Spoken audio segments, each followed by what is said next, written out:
Hello friends, आप लोग कैसे हो? आशा करती हूँ कि आप लोग बहुत अच्छे होंगे। तो आज का जो मेरा वीडियो है बहुत इंपॉर्टेंट है और मुझे लगता है कि मैं इसको ना पार्ट्स पे बनाऊँगी बिकॉज़ ये बनाना ज़रूरी है। रीज़न बीइंग टैरो रीडर्स के बारे में है, ये टैरो रीडिंग्स के बारे में है। तो obviously being a tarot reader इस प्रोफेशन में रहने का मुझे मौका मिला है।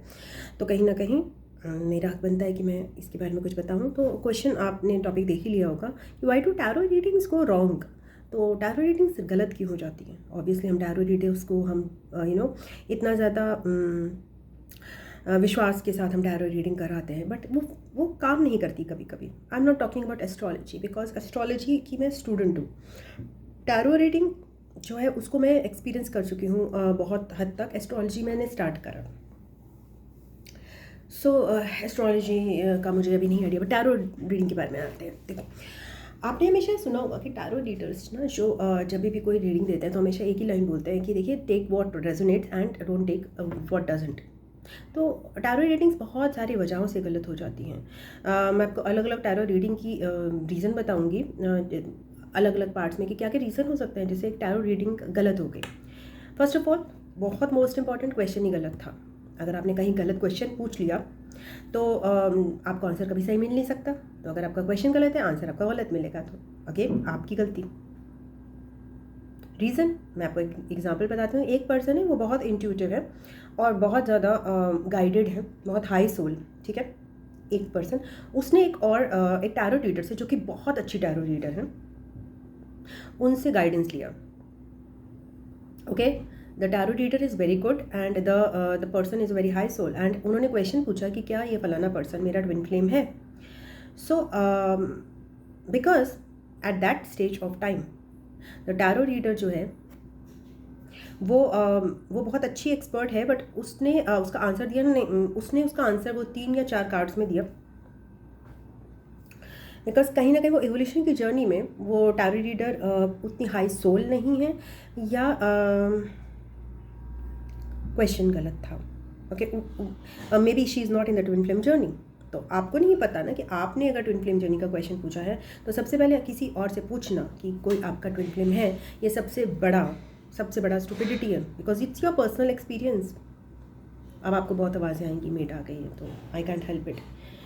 सो आप, ये आपका पर्सनल एक्सपीरियंस है कि आपका कोई ट्विन फ्लेम है कि नहीं है, ये दूसरा आपको नहीं बता सकता, बिल्कुल भी नहीं बता सकते। This is the last question जो आप ये जानो। और अगर वो है या नहीं है, उस क्वेश्चन भी आप धीरे धीरे आपके एक टाइम ऐसा भी आएगा आपकी लाइफ में मैटर भी नहीं करेगा ये क्वेश्चन कि कोई ट्विन फ्लेम है कि नहीं है, बट क्वेश्चन ही गलत है क्योंकि आप किसी और से पूछ रहे हो क्या ये मेरा ट्विन फ्लेम है। अगर आप किसी और से पूछो क्या ये मेरे फादर हैं, आप टैरो रीडर से जाके पूछो क्या मेरे फादर हैं, क्वेश्चन ही गलत है ना। तो most of the times, majority of the times question ही गलत पूछा जाता है। आप ये समझ रहे हो आप सामने वाले को क्या कर रहे हो। आप कह रहे हो सामने वाला साइंटिस्ट भी है, सामने वाला डॉक्टर भी है, सामने वाला भगवान भी है, सामने वाला अंतर्यामी है। Each and every thing that is happening on this earth वो जानना चाहिए। Why you expecting so much from a tarot reader? He is also human being, he also has flaws. So question गलत, आंसर गलत। Answer कहाँ से आया था? Answer आया था एनर्जीज़ का।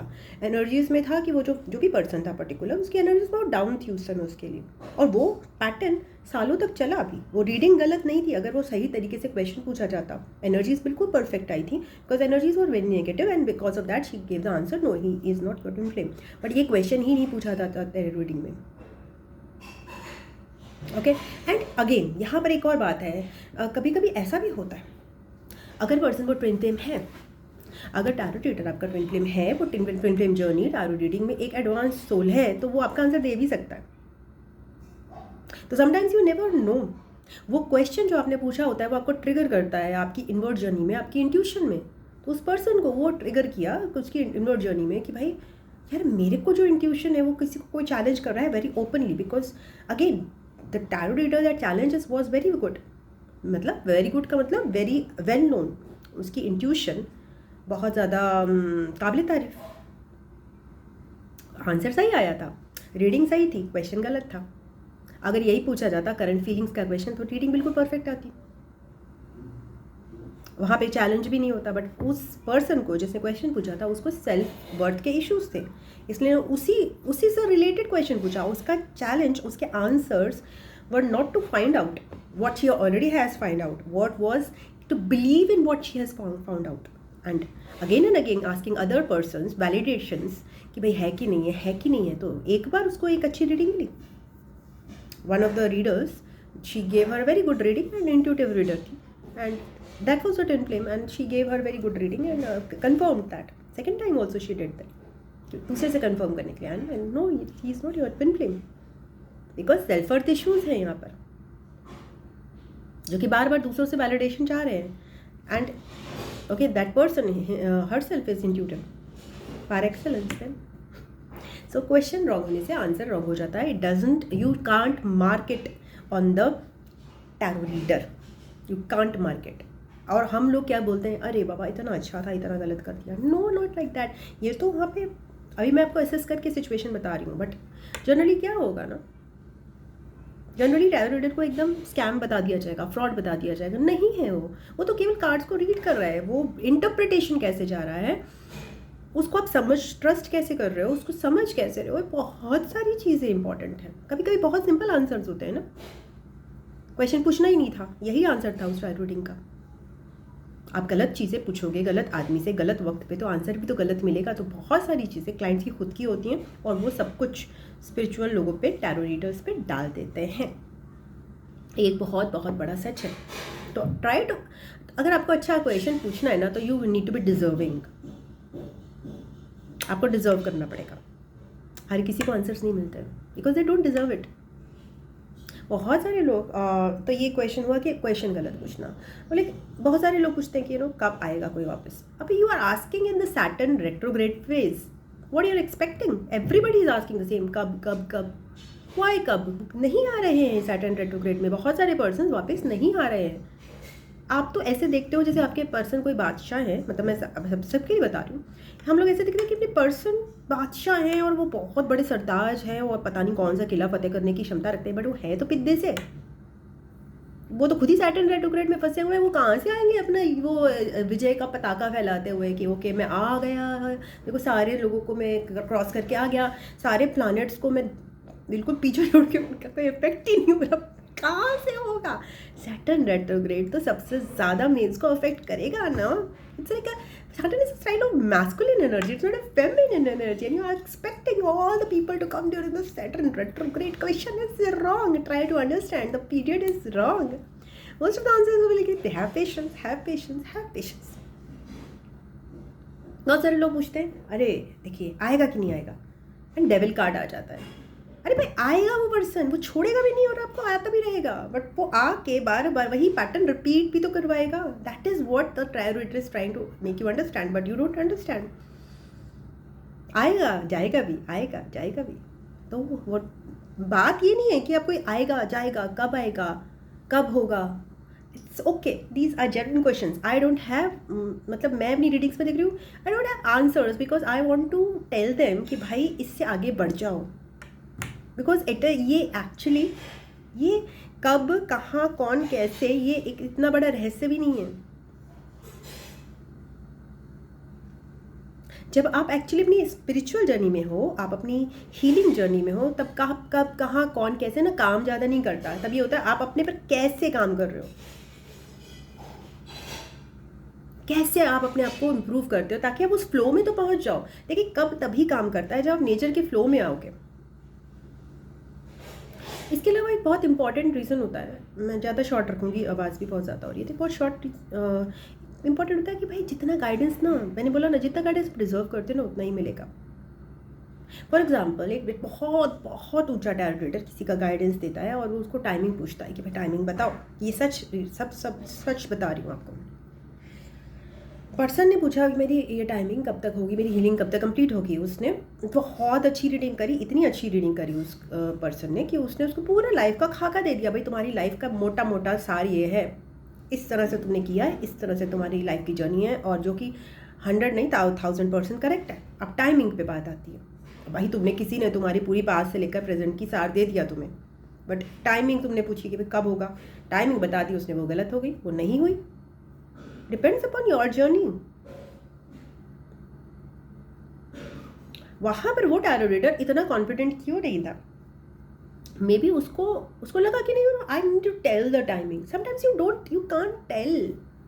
You don't know, you are not being guided, then tarot readers either तो वो अपने कहीं ना कहीं एक थोड़े से इससे हो जाते हैं कि मुझे बताना ही चाहिए क्योंकि क्वेश्चन पूछा है, फाइन। अब तुम्हारे पास आ गया एक एडवांस्ड कैंसर का पेशेंट और वो कह रहा है कि नहीं मुझे ना you know there is a very, अब आपके पास 4th ग्रेड स्टेज का कैंसर का पेशेंट आया, वो कह रहा है नहीं नहीं मेरे को ना आप ऑपरेशन कर दो मैं ठीक हो जाऊंगा, इतनी बिलीव लेकर। उसको नहीं पता 4th ग्रेड स्टेज का cancer it is not curable dear.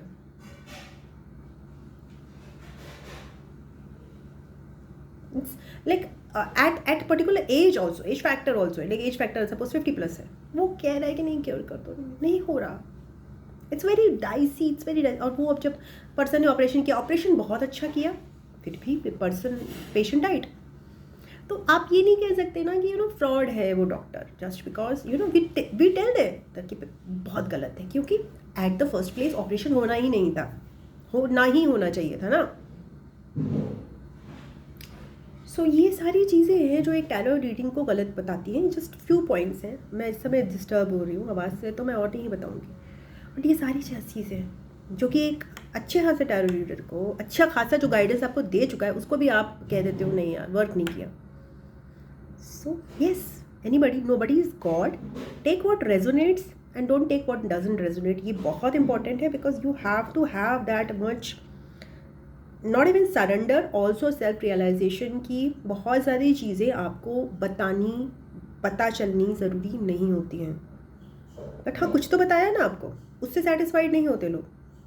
कुछ तो बताया जो आपको पता नहीं था, बट आप उसको ट्रस्ट नहीं करोगे, और जो नहीं बताया उसके लिए कह दोगे कि भैया कुछ बताते ही नहीं है, कुछ पता ही नहीं है, कुछ टाइमिंग, अरे नहीं पता चलनी है आपको टाइमिंग, बिकॉज आपको इतना सारा वर्क करना है पहले। टाइमिंग उनको बताई जाती है जो कि एकदम स्मूथली सही जगह पर सही सही चीज़ें कर रहे होंगे, वो टाइमिंग पे उन पे टाइमिंग जचती है।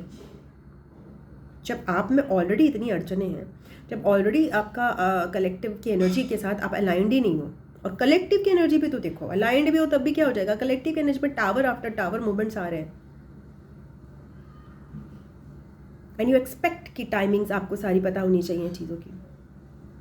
सो अगेन सेइंग, टाइमिंग पता चल सकती है, बिल्कुल ऐसा नहीं है कि किसी को टाइमिंग नहीं, बहुत अच्छी टाइमिंग एस्ट्रोलॉजर्स होते हैं, टैरो रीडर्स भी करते होंगे। मैंने टैरो रीडर्स में टाइमिंग का थोड़ा सा नहीं देखा है, तो एस्ट्रोलॉजी तो है ना, वहाँ पे तो टाइमिंग आपको पता चल जाती है ना, but you are asking the wrong people wrong questions.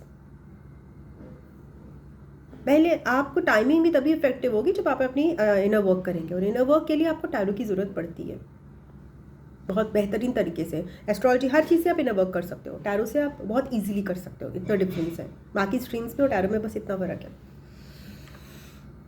Because it's user friendly. Okay, so that's it आज के लिए। बाद में मैं पार्ट 2 पार्ट 3 से बनाती रहूँगी, कोई टैरो रीडिंग्स क्यों अलग होती है भाई, हर कोई टैरो रीडर्स को इतना ज़्यादा बोलता है, I don't like it, I don't like कोई किसी को भी इतना ज़्यादा बोले। Okay, thank you, bye, God bless you.